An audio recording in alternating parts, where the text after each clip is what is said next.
Breath. Good day, all. This is Charles with the Exodus Logistics Learning Center. Welcome, welcome.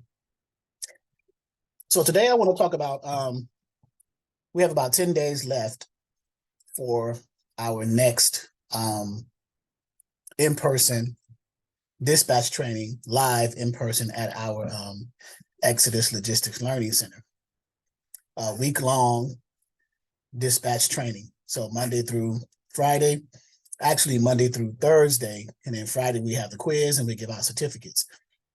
If you have been following us on social media, you've seen individuals in the class, completed the class, got their certificates, giving testimonials of their experience and things of that nature, and how detailed that we cover the concept of being an independent freight dispatcher. So our next live in-person dispatch training at our Exodus Logistics Learning Center, 3101 American Legion Road, Suite 21A, Chesapeake, Virginia. It will be October 16th, that Monday, through October 20th, at Friday, 9 a.m. to 12 noon in the mornings. And we will cover in those 3 hours in grave detail. So on Monday, we have 2 topics we cover. What is dispatching or freight dispatching, and who are freight dispatchers, right? So I often tell the students that one is a noun and the other is a verb, right? So the dispatchers is a noun because it represents a person, place, or thing, a dispatcher. The other is a verb because it's an action, it's a movement involved, right? Someone who is dispatching is actually doing the actual work of finding loads for their carriers, keeping their trucks and trailers, particularly trailers, filled with commodities, freight, cargo, loads, right? So we go into that on Monday. And then we also have an introduction, hey, how are you, where you're from, what do you do, why did you choose to get into freight dispatching, how did you find us? We kind of break the ice on Monday at the orientation and things like that as well. So, and then also on Monday, we go over prerequisites of dispatching. What are the pre-requirements, right? Now, some people are visual or live in-person type of learners. Excuse me. Others are online. You can go online at your own pace. But I'm speaking to those who are, they want me up close and personal, ask the questions in a controlled, intimate kind of environment, because our seats are limited. There's like about 20 to 25, and they're filling up for our next in-person training, by the way, which is in another 10 days. Today is the 6th of October. 10 more days, we will have the next in-person live dispatch training. So we try to do it now, initially, every 3rd week of each month. So the last month, September, we had it on the 18th through the 22nd. That was the 3rd week of September. And it went very well. This month, we are hoping to match and or exceed that as well. So, but there was a lot of engagements, a lot of questions. We spent time after the class, went out to lunch, did activities, things of that nature. You got a chance to meet me, took pictures with my wife and myself. So it was a kind of almost like a family reunion kind of thing. So, but Monday will be the 2 things that we cover there: freight dispatchers and freight dispatching. We define who they are and what they do. And then we talk about the pre-requirements of being a dispatcher. What are the things that you need to have in place prior to starting your dispatching company, or starting dispatching, I should say. Okay. And then on Tuesday, we get into the dispatcher packets and the other supporting documents. We go into grave detail of what those documents are. We provide documentation templates for you, and we give examples and break down how to structure your or our templates to your company, right? So we go over our different required documents that we need to send to the carriers in order to be able to dispatch for them. And then the supporting documents that we need the carriers to return back to us copies of, in addition to what you had sent to them to get started. Okay, so we go over that in detail on Tuesday. Okay, and we ask questions, answer questions, things of that nature as well. On Wednesday, we go over the various equipment types.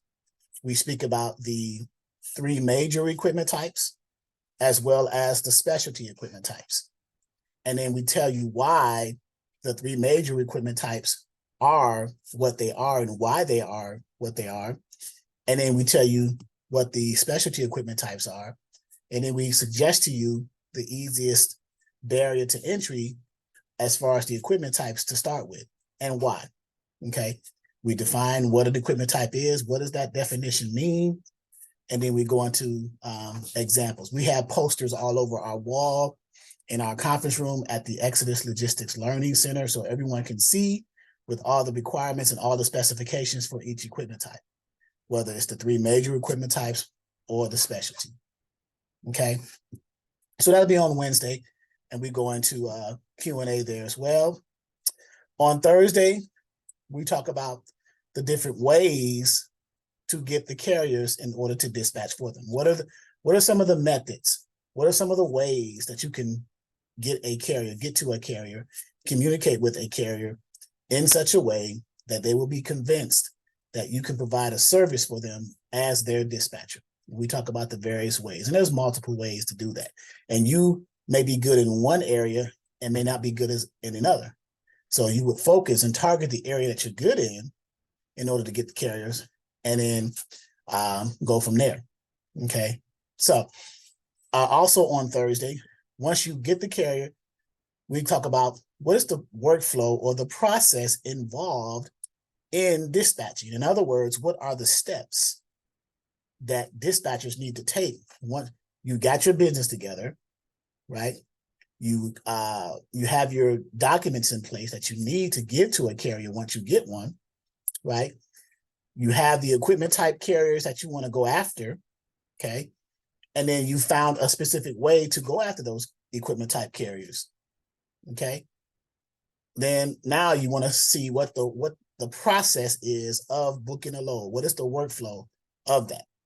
So we put on Thursday, we put everything together in order to provide the best service for the motor carrier, the owner operator, the truck driver, because that's what it's all about as an independent dispatcher. That's what you're going to be doing, providing a service to the individuals or the truck drivers or the motor carriers or the owner operators with whom you are going to be dispatching for. So if you or someone you know who's interested in doing something like that, in-person live trainings at our physical location in Chesapeake, Virginia, the Exodus Logistics Learning Center,